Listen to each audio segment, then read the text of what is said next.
오늘 말씀은 요한복음 3장 보겠습니다. 한 번 더 볼게요. 요한복음 3장 1절부터 7절까지 제가 읽겠습니다. 바리새인 중에 니고데모라는 사람이 있으니 유대인의 관원이라. 그가 밤에 예수께 와서 가로되 랍비여, 우리가 당신은 하나님께로서 오신 선생인 줄 아나이다. 하나님이 함께 하시지 아니하시면 당신의 행하시는 이 표적을 아무라도 할 수 없음이니이다. 예수께서 대답하여 가라사대 진실로 진실로 내게 이르노니 사람이 거듭나지 아니하면 하나님 나라를 볼 수 없느니라. 니고데모가 가로되 사람이 늙으면 어떻게 날 수 있삼나이까? 두 번째 모태에 들어갔다가 날 수 있삼나이까? 예수께서 대답하시되 진실로 진실로 내게 이르노니 사람이 물과 성령으로 나지 아니하면 하나님 나라에 들어갈 수 없느니라. 육으로 난 것은 육이요 성령으로 난 것은 영이니 내가 내게 거듭나야 하겠다 하는 말을 기이 여기지 말라. 바람이 임의로 불매 내가 그 소리를 들어도 어디서 오며 어디로 가는지 알지 못하나니 성령으로 난 사람은 다 이러하니라. 사람이 거듭나지 아니하면 이런 주제로 지금 말씀을 보고 있는데요. 우리 신앙에서 참 이 말씀 좀 중요하잖아요. 거듭남이라는 것, 중생, 죽고 다시 산다는 것. 그런데 이게 교리적으로 해석되면은 이것이 참 어렵습니다. 물론 이제 교리라는 게 참 중요하지만 이것이 우리 안에 실제로 체득되지 않고 우리 안에서 깨달아지지 않으면서 단순히 교리적인 진술이니까 그 교리적인 말만을 하게 되면은 이것이 우리 안에 깊은 깨달음으로 오지 않는다는 거예요. 어떤 사람이 최근에 저한테 연락을 해와서 이런 걸 물었습니다. 예수님이 태어나셨을 때 그분은 자기가 하나님인 것을 알고 태어났냐고. 여러분 어떻게 생각하십니까? 그래서 제가 그 사람에게 물었어요. 당신은 태어날 때 당신이 하나님이 아들인 것을 알고 태어났냐고. 어린아이는 어떻습니까? 어린아이는 아무것도 모르잖아요. 어린아이는 태어났을 때 그 안에 아무 의식이 없어요. 그 안에 뭐 사고나 이런 것들이 또 있다 해도 뭐 말 그대로 여러분 애 낳아보면 알잖아요. 그건 말로 뭐 표현할 필요도 없는 것이고요. 애 한번 낳아보면은 알 수 있잖아요. 그 여러분도 하나님의 아들인데, 그쵸? 하나님 자녀잖아요. 그것을 어떻게 알게 됩니까? 하나님 말씀을 통해서 성경을 공부하고 발견해 가면서 우리가 우리 자기 정체성을 알게 되는 거잖아요. 하나님의 아들로서. 그렇습니까? 안 그렇습니까? 약간 어거지스럽다고요. 예수님이 태어날 때부터 자신이 하나님의 아들인 거 알았다고. 뭐 그러실 수도 있어요. 예수님은 예수님이니까. 태어날 때부터 딱 태어나면서부터 울지도 않으셨을 것 같고, 그쵸? 뚜벅뚜벅 걸으셨을 것 같고. 이런 말들이 좀 억지스럽잖아요, 그쵸? 이 말이 안 되는 거예요. 교리에 끼워 맞추려다 하다 보면요, 말도 안 되는 것들을 막 어거지 쓰게 된다고요.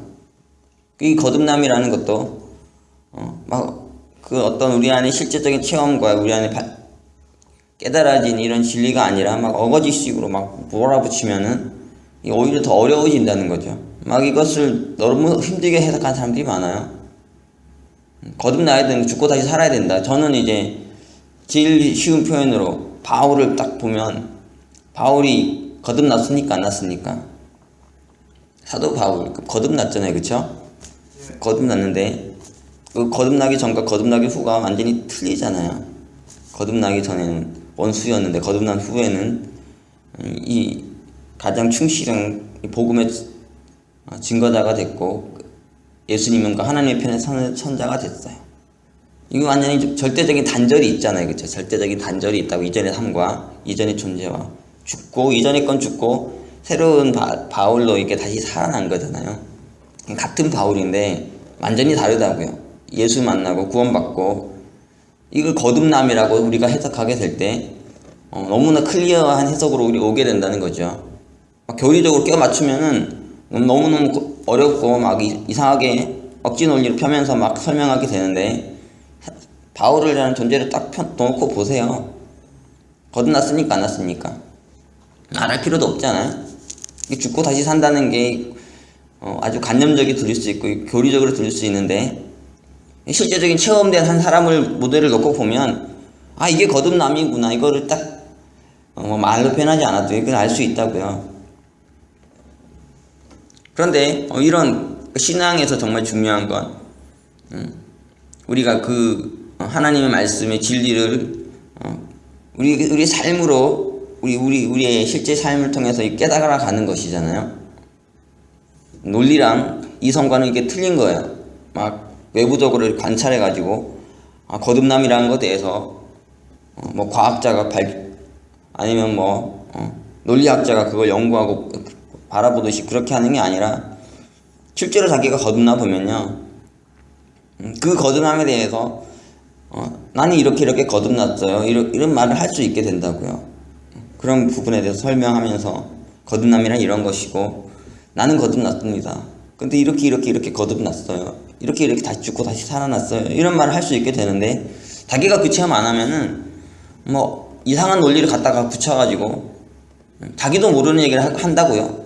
거듭남이 뭔지도 모르면서 막 거품 물면서 막 설명하고, 막 과학자가 말이에요, 논리학자가 막 연구한 거 막 토해내듯이 토해내는데, 그 안에 실제로는 거듭남이 없기 때문에 하나도 실제적인 얘기가 아니죠.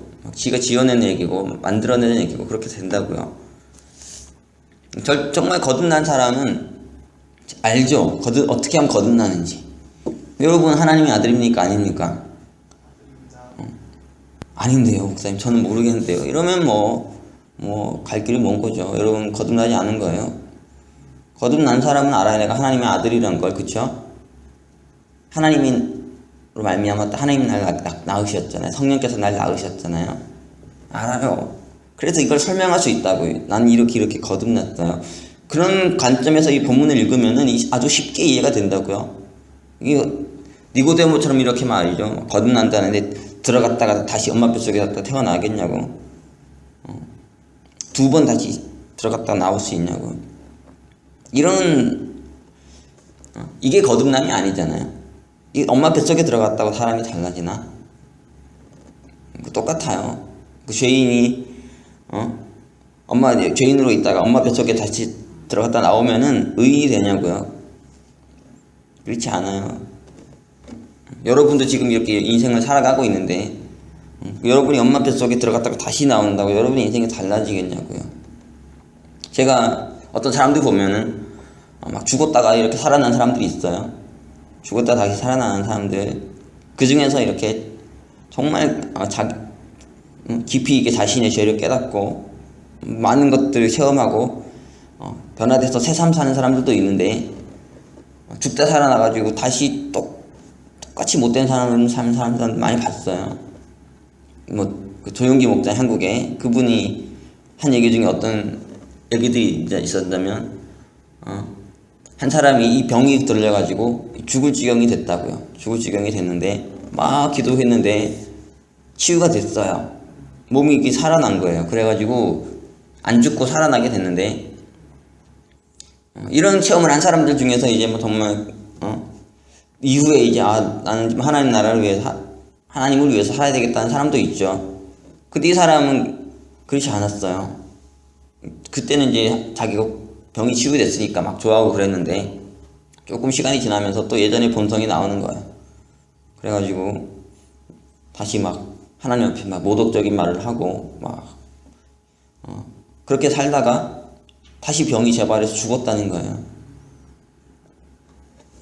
그런 게 뱃속에 들어갔다가 나온다고 사람이 변하는 게 아니잖아요. 아주 근본적인 변화가 와야지 정말. 그 근본적인 변화라는 게 어떤 건지는 제가 논리적으로 말하기 쉽지 않습니다. 여러분이 알 테니까. 사도 바울만 봐도 딱 드러나잖아요. 거듭났다는 것. 그 안에 나사렛 예수를 만나는 체험이 있었죠.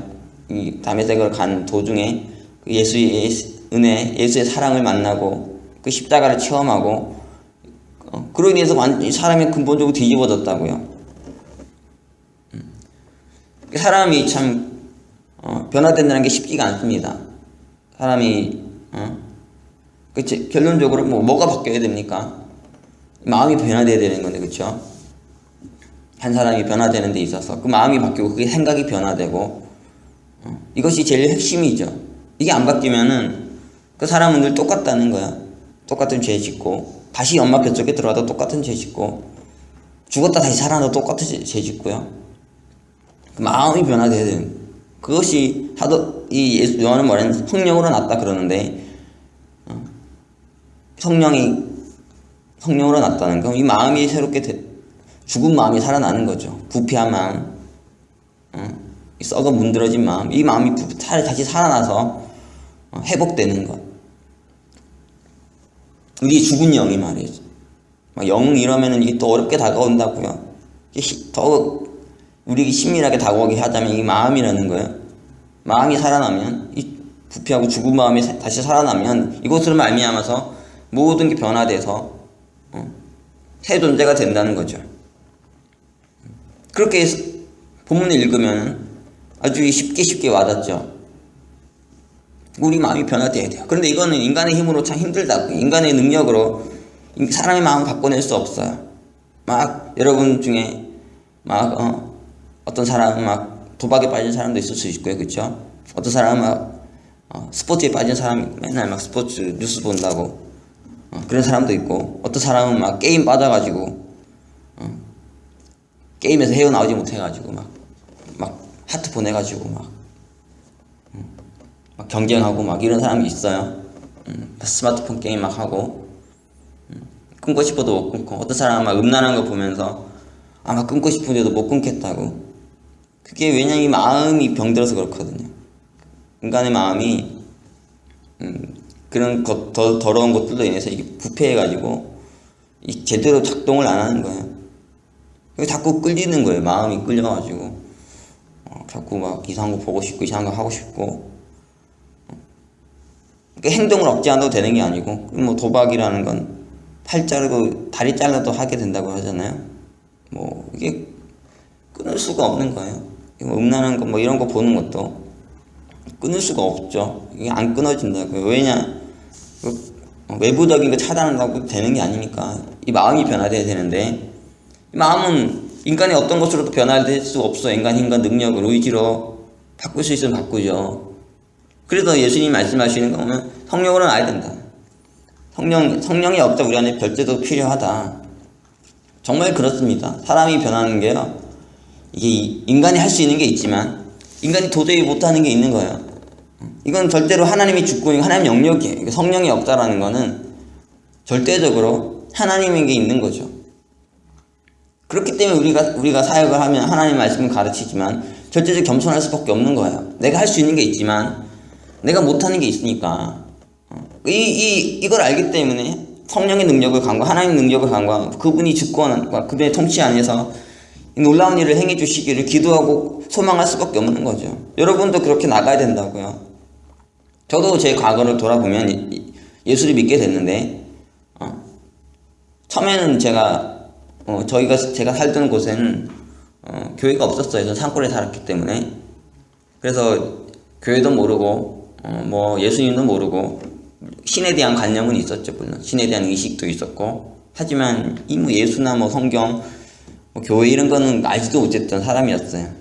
그러다가 이제 도시로 이사를 나오면서 처음으로 교회라는 것을 알게 됐고, 뭐 어머니가 가라고 그러더라고 저한테. 알고 보니까 저희 외가 쪽이 이렇게 그 처음부터 좀 기독교적인 그 영향력이 있는 가문이었더라고요. 그래서 저를 교회로 보낸 거예요. 근데 교회 갔는데 이상하더라고요. 막 가가지고 막 찬송가 부르는데 이상한 걸 부르고, 막 안 그래도 돈 없어 죽겠는데 헌금하라 그러고, 막 가난해가지고 사탕도 하나 제대로 못 사먹는 사람인데 헌금 내라 그러고요. 막 거기서 막 그런 것들이 오니까 교회 가기 싫더라고요. 그리고 뭐 찬송가를 부르고 막 말씀을 전하고 하는데 뭔 소리인지 하나도 못 알아듣겠더라고요. 그래가지고 적응이 안 돼요. 막 그 이질적인 문화와 이질적인 분위기, 여러분 안 그렇습니까? 지금이야 여러분 너무 익숙해져가지고 그리고 저는 상당히 야리꼬리한 분위기를 만드는 목회자가 아니기 때문에 말씀 들어도 좀 쉽게 이해하고 들을 수도 있지만 그것도 제가 아무리 잘하더라도 교회에 딱 들어오는 순간 이질적이라고요. 이방인이, 전혀 하나님을 알던 사람이. 안 그래요? 저도 상당히 이질적이었다고요. 그때 들어왔을 때. 그러니까 뭐 적응 못하고 나갔어요. 그러다가 이제 또 한 번은 이제 우리 동네 이사를 갔는데 우리 동네에 놀이터가 아니면 교회 놀이터가 있었어요. 동네가 못 사는 동네였기 때문에 놀만한 데가 없는데 교회 놀이터는 좋았거든요. 그러니까 거기 가서 막 노는데 막 한 아저씨가 오더니 막 혼을 내더니 니들 여기서 놀려면 교회 나오라고 해가지고 끌려 들어가가지고 교회에 또 예배를 한번 드렸는데 또 너무 이질적인 거예요. 못 들어가겠더라. 그래서 다시 교회 나왔는데요. 그런 여러 과정이 있었어요.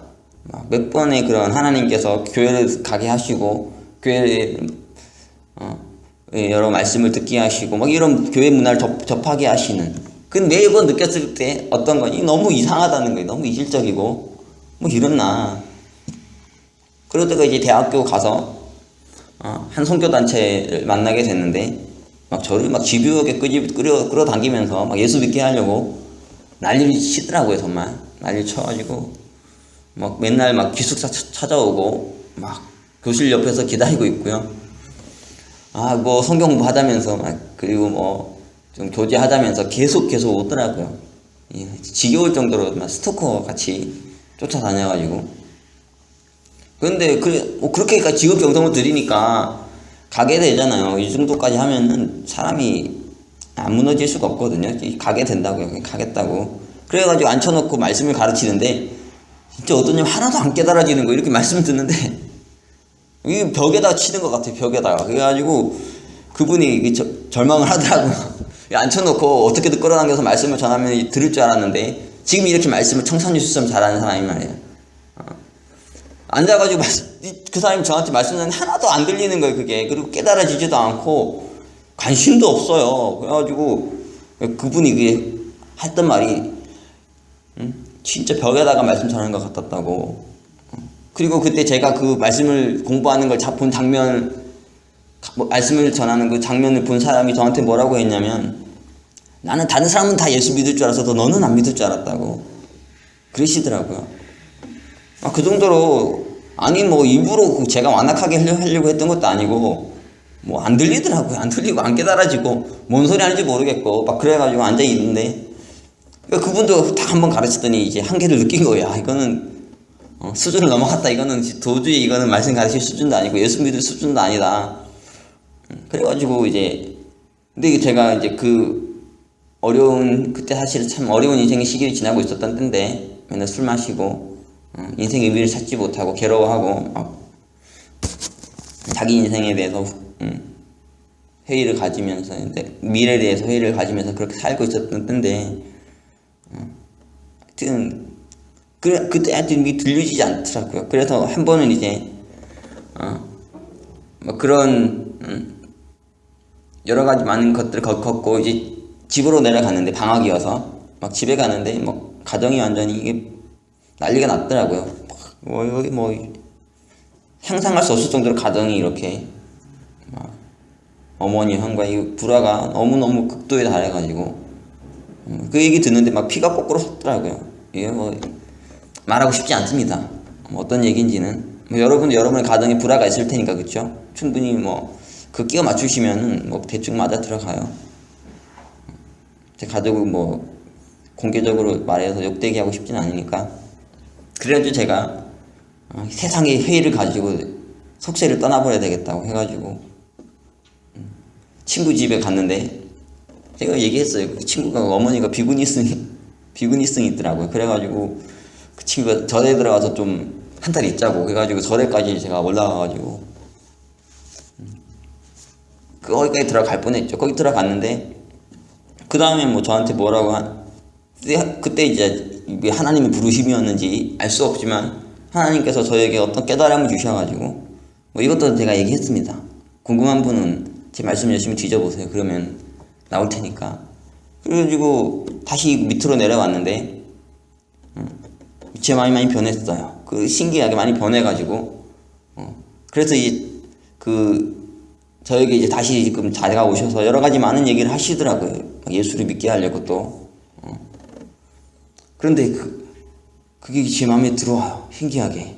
어떤 분이 막 자기 간증을 하는데 그 간증이 저 안에 들어오는 거예요. 들리더라고요. 들리고 이 두 번이나 그런 게 있었습니다. 두 분이 자기 간증을 했는데 그게 들리더라고요. 들리면서 자기 인생이 힘든 거 여러 가지 험한 얘기들을 하는데 그런 걸 들으면서 인생이 나만 힘든 게 아니구나 그런 깨달음도 받았고 또 이 마음이 깊은 감동이 오는 거예요. 이렇게 마음이 깊은 감동이 오면서 성경에 관심이 가더라면 성경이 막 이상한 거 기록해 놓은 책인 줄 알았는데 그분이 로마서 7장을 읽었는데요. 그 인간의 죄적인 실존에 대한 얘기잖아요. 죄 지은 인간이 의를 행하지 못하는 그런 모습들이 기록하고 있는데 너무 내 얘기랑 똑같은 거예요. 그래서 이 마음이 뜨거워지더라고요, 진짜. 근데 막 마음이 바뀌는 거예요. 마음이 뜨거워지고 성경이 이해가 되고 관심이 가지기 시작하고 그런 과정을 거치다가 결국은 제가 예수를 믿게 됐죠. 이런 것들이 사실은 논리적으로 이해가 안 되잖아요. 깨 맞춰지는 것도 아니고요. 언제는 안 믿었다 갑자기 믿어지고 말이죠. 언제는 안 깨달았다 갑자기 깨달아지고. 이게요, 논리적으로 이해가 되냐고요. 그런데 성령께서 역사하시니까 말이죠. 이런 이상한 일이 일어나고, 절대 예수 안 믿을 것 같은 사람이 예수를 믿게 되고, 더 나아가서 지금 말씀을 전하는 사람까지 됐는데, 이게 절대적인 성령의 역사잖아요. 그쵸? 이게 인간 힘으로 되는 게 아니에요. 사람이 바뀐다는 게. 여러분도 마찬가지고요. 지금 여러분이 변화되고 싶죠. 새 삶을 살고 싶죠. 위대한 그리스도인이 되고 싶을 테고, 위대한 목회자가 되고 싶을 테고, 위대한 선교사가 되고 싶을 거고, 그 인간의 힘으로 되면 다 됐습니다. 누가 위대한 사람이 안 되고 싶어요? 누가 훌륭한 일 하고 싶지 않습니까? 누가 새 삶 살고 싶지 않냐고요? 그런데 안 된다고요. 그쵸? 안 돼요. 그게 키웠으면 다 됐을 텐데 왜 안 되냐면 그것은 오직 성령의 역사로 말미암아 가능한 거니까요. 이게 성령께서 역사하시면은 이 바울 같은 죄인도 말이죠. 원수까지도 변화될 수 있는 거고, 성령께서 역사 안 하면 이 니고데모 같은 이런 사람도 거듭날 수 없는 거죠. 바뀔 수가 없는 거예요. 이게 절대적으로 성령의 역사, 성령의 주권 안에 있는 것이기 때문에 우리가 늘 겸손하게 성령을 구해야 되고, 하나님의 은혜를 구해야 되고, 하나님의 역사를 구해야 되고요. 그러면 하나님께서 주권적인 역사로 이 성령의 역사를 우리 안에 이루시는 것이죠. 그래서 이 거듭남의 역사가 가능해지게 하시는 거예요. 그런데 지금 우리 안에 왜 이 거듭남이 일어나지 않습니까? 첫 번째는 정말 거듭나고 싶어 하지 않거든요. 아직도 자기 한계를 못 깨달아요. 자기 문제를 못 깨닫는다고. 이 거듭나지 못한 상태로 살아가는 내 모습, 다른 말로 하면 이전의 삶과 그 이전의 습관성, 이전의 그 거짓된 존재와 본질을 가지고 살아가는 이 삶의 위기, 한계, 문제점을 못 깨닫는다고요.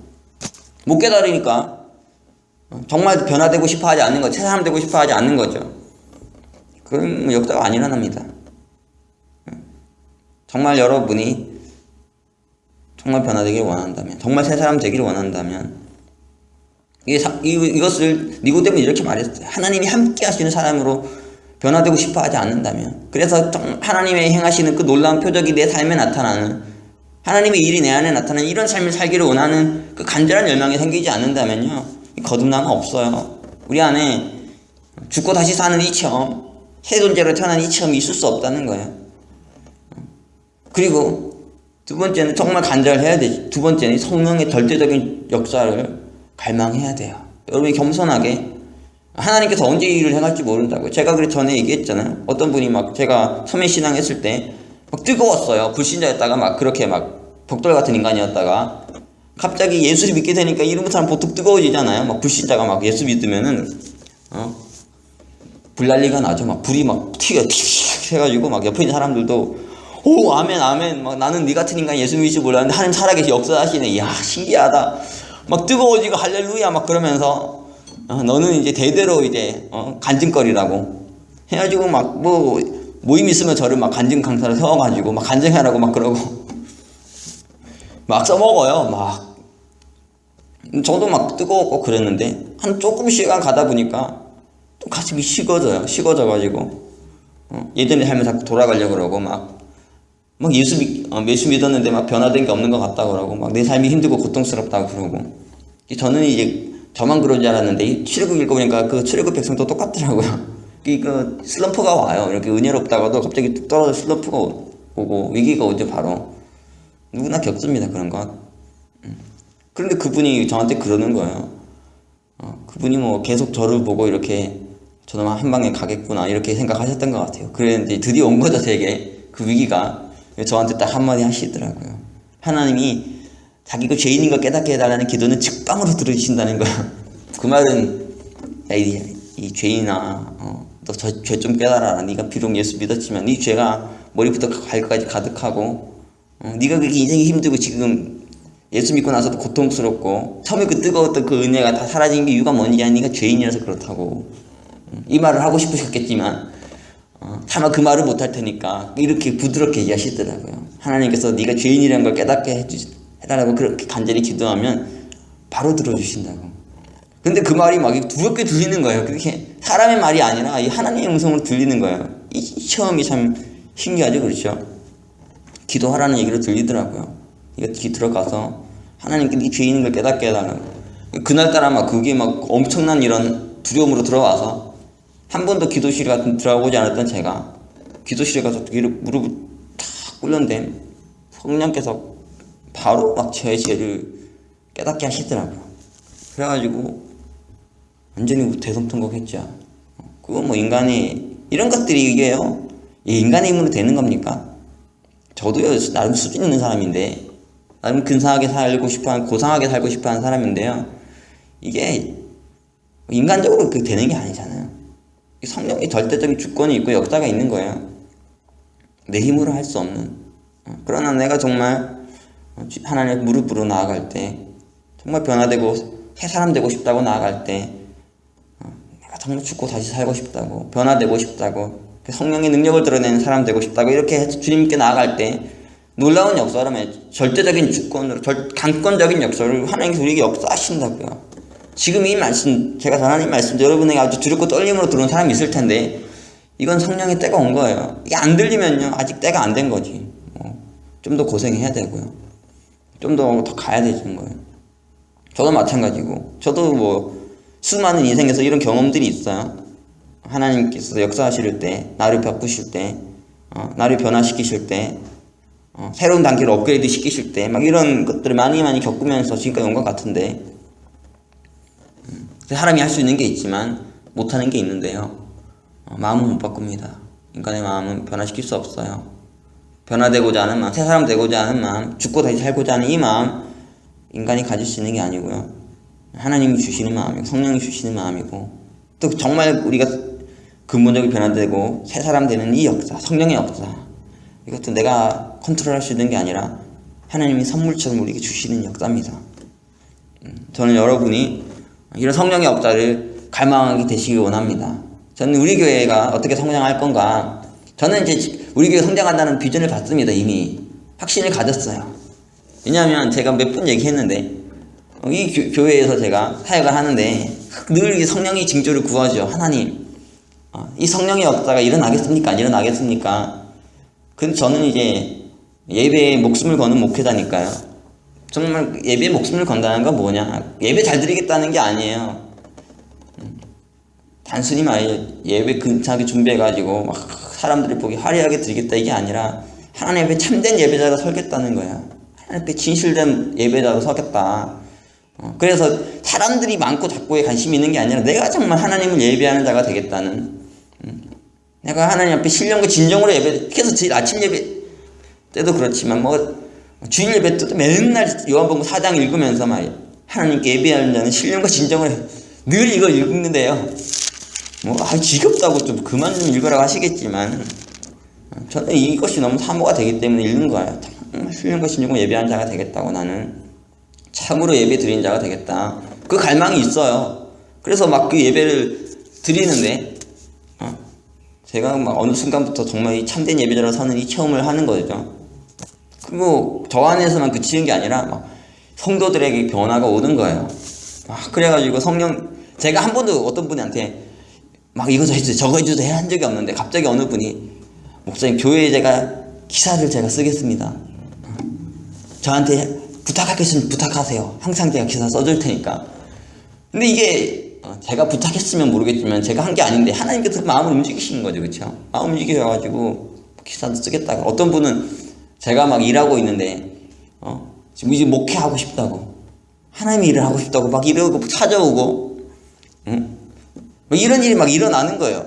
이게요 아직 목회하니까 좋다 이게 아니라고요. 목회하니까 좋다. 목회자는 게 평신도는 천합니까? 이런 사고를 가진 사람이 아니에요. 평신도 중에서도 목회자보다 더 큰 인물이 나올 수 있죠. 많은 사람들 옳은 대로 인도한 자가 하늘의 별과 같이 빛나는 거지 목회자가 하늘의 별처럼 빛나는 게 아니잖아요. 평신도라 할지라도 그가 더 많은 영혼들을 하나님께로 인도했다면 저는 그가 하늘나라에서 더 큰 상급 받을 거라고 믿습니다. 그 중요한 게 직분이 중요한 게 아니잖아요. 저희가 기쁜 건 뭐냐면 마음을 변화시키더라. 하나님께서 마음을 변화시켜가지고 저한테 와가지고 막 목회를 하고 싶다 선교를 하고 싶다 그러고요.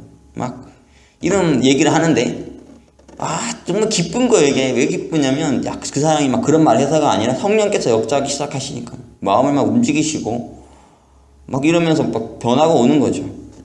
이게 어떤 것보다 강력하다고요. 사람의 힘으로 어떤 걸로 그들을 바꾸는 것보다 성령께서 역사하셔서 그 마음을 변화시켜내는 거니까 능력이 있는 거 아니겠습니까? 저는 비전을 봅니다. 이 교회가 정말 놀라운 성령의 능력과 엄청나게 발전해가는 역사가 있을 거예요. 그리고 어제 저희가 여기 있는 분들 다 아시겠지만 드디어 청년부 예배 시작했는데요. 원래 이제 청년부 예배 언제 시작해야 되나 계속 고민하고 있었는데 갑자기 한 사람이 저한테 찾아와가지고 청년부 예배 드리냐고 그러면 저한테 물어보더라고요. 그래가지고 청년부 예배 드린다고 해가지고 어제 막 부랴부랴 청년부 예배가 시작이 됐는데 신기하잖아요. 그쵸? 막 계속 고민하고 있었어요. 청년부 예배가 언제 시작해야 되나고. 사람 있어야 시작하지. 근데 갑자기 한 청년이 저한테 찾아와가지고요. 청년부 예배 드리자는 거예요. 여기 혹시 이 교회 청년부 예배 드리나요? 그래가지고 안 드립니다. 이럴 순 없고. 드립니다. 해가지고 바로 막 즉석에서 막 청년부 예배가 드려졌는데 신기하잖아요. 그쵸? 막 그 인간적인 힘으로 막 청년부 예배 하다고 막 프로그램 만들고 막 이러면 그래도 예배 시작할 수 있지만 막 하나님께서 막 사람을 보내셔가지고 없는 예배도 만드시는 거예요. 만들어가지고 이 예배 드리는데 그 자체가 감격인 거죠. 그렇죠? 그 예배가 은혜롭고 대단한 역사가 있어서가 아니라 하나님께서 그 사람 마음 움직여서 교회로 오게 하시고 청년부 예배 드리자고 하시고 막 이런 일들이 막 일어나니까 이 교회 안에 성령이 역사하고 있는 거잖아요. 그렇죠? 하나님의 역사가 있는 거예요. 이건 상교회죠. 이거는 될 교회라고요. 여러분의 교회에도 저는 이런 역사가 일어나게 되시기를 바라요. 여러분 안에도 이런 역사가 일어나야 돼요. 그래야지 여러분이 확신을 가질 수 있습니다. 이거는 인간의 말로 되는 게 아니에요. 결론적으로 정리합시다. 여러분 이 성령의 능력을 의지하셔야 돼요. 여러분이 할 수 있는 게 한계가 있고 여러분이 한다고 다 되는 게 아니에요. 하지만 하나님께서 하시면 하신다고요. 성령께서 역사하기 시작하시면 이건 바람과 같아가지고 막을 수가 없어요. 바람 막는다고 막아집니까? 바람 내 마음대로 부는 거지. 막 임의로 부는 거예요. 하나님께서 막 불어대시는데 뭐 어떻게 할 수 없습니다. 강력한 바람이 불어오기 시작하면 막을 수가 없는데 제가 이전에 예배 드리는데 바람이 막 불어오더라고요. 막 예배가 붙는데 바람이 막 휙 불어와가지고 아멘 막 이 교회에 성령의 바람이 불었구나 해가지고 막 기뻐했는데 고개를 들여서 보니까 선풍기 바람이 막 풍겨오더라고요. 해가지고 실망을 하게 됐는데 선풍기 바람이었구나. 저는 막 성령의 바람인지 취해가지고 이야 드디어 이 교회에 막 몸으로 느껴지는 성령의 바람이 불기 시작했다고 막 기뻐했는데 선풍기 바람이 불어오고 있다 해가지고 한번 이 대세라는 건데 바람이 막 불기 시작하면 이 대세인 거예요. 대세. 이건 누구도 막을 수 없는 거고요. 거부할 수도 없는 거고 이 불어대서 저는 이 교회도 막 그런 거예요. 예배가 살아나고 막 그러니까 이 바람이 막 불기 시작한다고요. 그래가지고 예배에 들어와가지고 사람들이 말씀 듣고 은혜 받는 게 아니라요. 교회 들어오는 순간부터 바람에 얻어맞는 거야. 바람이 휙 교회 안에 막 성령의 바람이 불어대니까 하나님의 임재가 있으니까요. 저는 어제 주일 예배 드리는데 항상 제가 힘든 게 뭐냐면 주일 예배 드리는 게 제일 힘들어요. 다른 예배보다 항상 주일 예배가 제일 큰 짐으로 오고 부담으로 오고, 제 동력자도 차라리 수요예배가 은혜롭더라면서 뭐 주일 예배 설교를 뭐 그런 식으로 하냐, 막 은혜가 없다면서. 제일 아주 무서운 모니터 요원이기 때문에 항상 저에게 모니터를 해줘요. 오늘 예배는 어땠고, 뭐 어떤 게 좋았고 어떤 게 나빴고. 근데 어제는 딱 주일 예배 항상 힘든데 딱 그 예배실에 딱 들어오는데요, 제가 벌써 은혜가 내리더라고요. 이렇게 예배가 나서 막 설교를 막 하고 막 이래서 은혜를 받는 게 아니라 예배실에 딱 들어오는데 제가 은혜롭더라고요. 처음으로 이렇게 예배의 짐이 내려졌어요. 예배했는데 마음이 아주 편하고, 제가 뭐 설교는 잘 못했지만 어제 근데 막 그 들어오는 것만으로도 은혜가 돼서, 야, 이 교회가 정말 이런 교회로 변화됐구나. 저만의 생각인지 모르겠어요. 그런 감격이 있었습니다. 아주 은혜 가운데 예배 드리고, 그런데 갑자기 한 청년이 와가지고 청년부 예배 드리자고 해가지고 급조된 청년부 예배까지 드리면서 어제 주일을 마쳤는데, 작은 거죠, 그렇죠? 호들갑 떨고 있는 건데요, 작은 거 가지고. 저는 작은 거 그 결과 나타났다고 호들갑 떠는 게 아니라 성령의 역사가 너무 일어나고 있으니까 그것을 보며 감격하는 거죠. 성령의 역사가 중요합니다. 여러분도 이것을 맛봐야 된다고요. 여러분 교회 안에, 또 여러분의 인생 안에 성령의 역사가 강력하게 일어나길 바라고, 성령의 바람이 불기를 바랍니다. 그때가 왔습니다, 여러분. 그때를 누리실 때가 멀지 않았다는 것을 알게 되시기를 바라요. 언제 이게 또 돌풍으로, 태풍으로 변할지 모르니까 준비하십시오. 아니면 날아갑니다. 이게 너무 강하게 불어가지고 주체할 수 없는 이 강한 성령의 바람이 불어와서 우리 인생이 어떻게 될지 알 수 없으니까요. 우리 교회가 어떻게 될지 알 수 없으니까 기대하시면서 살아가십시오. 여러분 교회 안에도 이런 기대가 넘쳐나길 바라요. 성령의 역사가 필요합니다. 교회에는요, 성령의 역사가 있어야 돼요. 뭐 이런 말하면 좀 세상 사람들 비웃을 수 있죠. 무식한 놈, 뭐 시도 때도 없이 성령의 바람, 성령 이런 얘기 한다고. 당신이 맛보면 그 말 못합니다. 모르니까 그 말 하는 거지. 아는 자는 다른 거죠. 맛보는 자는 틀린 거고. 우리는 세상 사람과 다른 거예요. 우리는 그들과 다른 거고, 그들이 알지 못하는 걸 알고, 그들이 보지 못하는 걸 보고, 그들이 맛보지 못하는 걸 맛보는 자들이니까 이런 은혜들을 맛보면서 살아가는 우리가 될 수 있기를 바랍니다. 그러면 기도하고 마치겠습니다. 사랑해 주님, 오늘 귀한 예배의 자리로 저희를 불러주시고 귀한 말씀 듣게 하시니 감사드립니다. 저희로 하여금 이 예배 드리게 하시고 이 말씀 듣게 하시고 아침에 깨워서 일어나게 하시는 이 모든 것도 우리 마음의 변화로 인해 일어났다면 성령의 역사인 줄로 믿습니다. 우리는 이 일들을 행해 주시니 진실로 감사합니다. 우리의 삶을 변화시키고 우리의 존재를 변화시키는 이 놀라운 능력을 우리의 의지가 아니라, 우리의 뜻과 계획이 아니라 당신의 계획으로 우리 마음을 어루만지심으로, 우리 마음을 변화시키심으로 행하시니 감사합니다. 이 성령의 역사, 성령의 능력을 날마다 맛보며 살 수 있는 저희가 되게 해주시고, 그 절대적인 당신의 주권과 섭리 안에서 우리가 살아갈 수 있게 해 주시옵소서. 지금은 성령의 바람이 불어오고 있는 때이고 놀라운 성령의 역사가 일어나는 때입니다. 이런 귀한 때 주신 것을 감사드리고 이 위대한 역사를 온 세상 가운데 크게 확장시켜가는 우리가 되게 하여 주시옵소서. 먼저 이 역사 우리 안에서 맛보게 하여 주시고 온 세상 가운데 드러내게 하여 주시옵소서. 오늘 귀한 예배의 시간 주신 것을 감사드리고 오늘 말씀을 더 깊이 묵상하며 성령의 능력으로 말미암아 새 사람 되고 변화되고 거듭나고 죽고 다시 사는 그런 이 교회 다 되게 하여 주시옵소서. 귀한 말씀 감사드리며 예수 그리스도 이름으로 기도합니다. 아멘. 주기도만 하겠습니다. 하늘에 계신 우리 아버지여, 이름이 거룩히 여김을 받으시오며 나라의 임하옵시며 뜻이 하늘에서 이룬 것 같이 땅에서도 이루어지이다. 오늘날 우리에게 일용할 양식을 주옵시고 우리가 우리 죄진 자를 사하여 준 것 같이 우리 죄를 사하여 주옵시고 우리를 시험에 들지 말게 하옵시며 다만 악에서 구하옵소서. 대개 나라와 권세 영광이 아버지께 영원히 있사옵나이다. 아멘.